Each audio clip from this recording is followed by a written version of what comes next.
పిఠాపురం పరిసరాల్లో ఉన్న దేవాలయాల్లో తాటి బుట్టలతో ప్రసాదం ఈ విధంగా ఇది తిరుమలలో జరగాలని ఒక ఆలోచనతో రావడం జరిగింది.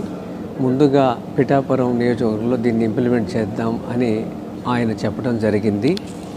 తిరుమలలో స్వామివారికి ఇస్తున్న నైవేద్యాలు ఇవన్నీ కూడా గోవింద భోగు దీని పేరు. తిరుమలలో ఏదైతే జరుగుతుందో అది కూడా ఇక్కడ నియోజకవర్గంలో ఇంప్లిమెంట్ చేద్దామన్నారు.